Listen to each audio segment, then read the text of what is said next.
Para sahabat bisikan dari langit yang dirahmati oleh Allah Subhanahu wa taala dimanapun kalian berada, semoga tetap diberikan lindungan rahmat oleh Allah Subhanahu wa taala. Amin. Allahumma amin.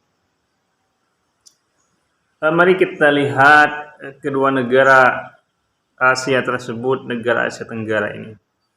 Atau ketiga negara Asia Tenggara seperti Brunei misalkan. Yaitu Malaysia, Indonesia dan Brunei Darussalam. Apakah negara Malaysia, Brunei Darussalam ini akan mengalami suatu kemajuan atau akan mengalami suatu kehancuran di masa yang akan datang? Kalau kita lihat misalkan populasi Malaysia, penduduk negara Malaysia itu jauh lebih banyak didatangi oleh para imigran. Di sana hampir setengahnya katanya kalau dalam riwayat itu. Dan jutaan rakyat Indonesia itu banyak yang ada di Malaysia. Tambah lagi dengan Cina, ditambah lagi dengan Bangladesh, ditambah lagi dengan India, ditambah lagi dengan orang-orang Pakistan. Karena memang untuk mencari uang, untuk meraup nafkah itu jauh lebih gampang daripada negara-negara seperti Indonesia, Bangladesh, Malaysia dan negara-negara yang masih baru ingin berkembang. Karena secara kurs nilai uang di sana jauh lebih tinggi, 3 kali lipat bahkan 4 sampai 5 kali lipat daripada negara-negara yang masih mau berkembang. Indonesia digadang-gadangkan menjadi sebuah negara emas di masa depan, karena memang Indonesia ini adalah sebuah negara yang memang dicita-citakan oleh para pendiri bangsa untuk menjadi kekuatan superpower nomor 3 dunia. 3 superpower dunia atau 5 besar kekuatan dunia yang mana saat ini dipimpin oleh Amerika Serikat dan negara-negara yang maju yang lain seperti Cina, Perancis, Rusia. Ini Indonesia akan juga mengejar keunggulan-keunggulan tersebut dengan banyak cara, dengan berbagai cara, dengan membentuk sumber daya manusia yang lebih unggul, dengan mengadakan sekolah-sekolah unggulan misalkan untuk rakyat-rakyat miskin. Hanya saja kelemahannya kita adalah bagaimana para pencuri-pencuri di negeri ini, di republik ini tidak selesai-selesai menjadikan hobi sebuah kebiasaan mencuri uang negara yang tidak sedikit jumlahnya, tidak hanya miliaran, bahkan sekarang korupsi itu sudah hampir kuadriliun, biliun-biliun itu, bukan hanya triliun-triliun.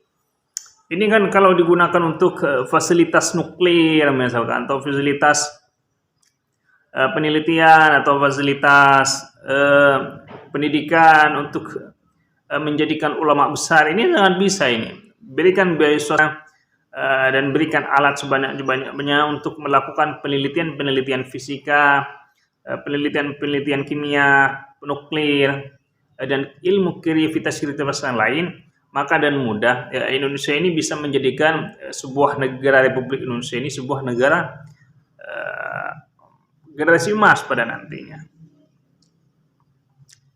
Hanya saja kan kita ini kan selalu pusingnya di modal. Kita sampai saat ini tidak mampu menggratiskan perguruan tinggi dalam masalah biaya administrasi, karena kita ini dianggap selalu minus dalam keuangan. Kita bayar pajak ini, bayar pajak sepeda, bayar banyak pajak mobil, bayar pajak perusahaan. Tapi kadang-kadang kita ini bingung uang itu kemana. Lebih-lebih lagi penghasilan pariwisata misalkan. Penghasilan pariwisata itu tidaklah sedikit kawan, banyak sekali penghasilan dari pariwisata itu. Pajak itu banyak juga, sumber daya ekonomi kita itu sangat banyak. Hanya saja kan kita tidak tahu uang itu kemana. Apakah hanya tetap konsisten dikuasai oleh sekelompok orang saja, dikuasai oleh segelintir orang saja, yang ingin memperkayakan dirinya sehingga lupa akan kenyataan bahwa Indonesia ini belum menjadi negara maju. Kalau kita ingat awal-awal Jepang pada tahun 45 itu 1945 ketika kedua kota besar Nagasaki dan Hiroshima itu hancur, maka yang ditanyakan oleh Hirohito adalah gurunya. Kenapa guru? Karena memang Jepang itu mau dimajukan melalui secara pendidikan yang natural, yang nantinya bisa dijadikan sebuah acuan selama berapa puluh tahun. Dan itu terbukti setelah 20 tahun kemudian. Setelah hancurnya kota Nagasaki dan Hiroshima itu, banyak pahlawan-pahlawan Jepang yang diabadikan namanya dalam sebuah merek motor, kendaraan. Mitsubishi misalkan. Itu kan Toyota, itu kan dalam satu riwayat diambil dari nama-nama pahlawan yang ada di Jepang. Lah, kekurangan Indonesia dan Malaysia saat ini kan kurang terlalu memperhatikan pada sumber daya manusianya. Kita terlalu sibuk berdebat urusan-urusan furu'iyah sehingga lupa pada cita-cita para pendiri bangsa.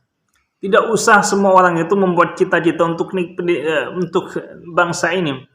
Cukuplah kita ini menunaikan janji-janji para pendiri bangsa kita ini. Cukup menunaikan cita-cita para pendiri bangsa ini. Apa itu? Yaitu menjadi kekuatan 3 besar dunia untuk seluruh dunia ini. Tapi lagi-lagi kita selalu dibenturkan dengan persoalan-persoalan pendanaan. Kita untuk membuat ini itu saja kadang-kadang masih hutang pada negara luar. Sedangkan pendapatan kita ini sungguh luar biasa. Kemarin saja itu ada yang korupsi sampai triliun-triliun, bahkan ada yang 3.000 triliun. Itu termasuk korupsi karena memang tidak masuk dalam pendapatan negara yang sah dan dimanfaatkan oleh negara untuk kepentingan atau kemaslahatan umat.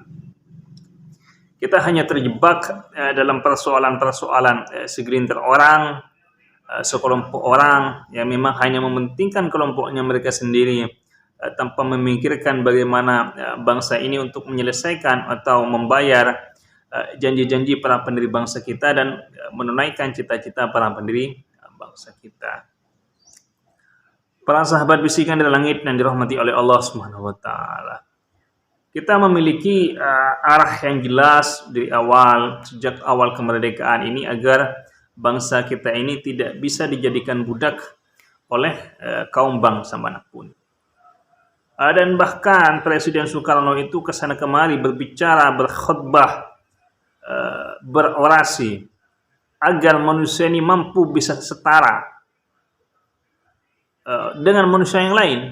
Bahkan Presiden kita Soekarno itu mampu menginspirasi banyak negara-negara yang terjajah pada saat itu agar mereka itu mampu memerdekakan diri secara utuh tanpa menjadi budak dari negara-negara lain maupun dari bangsa-bangsa yang lain.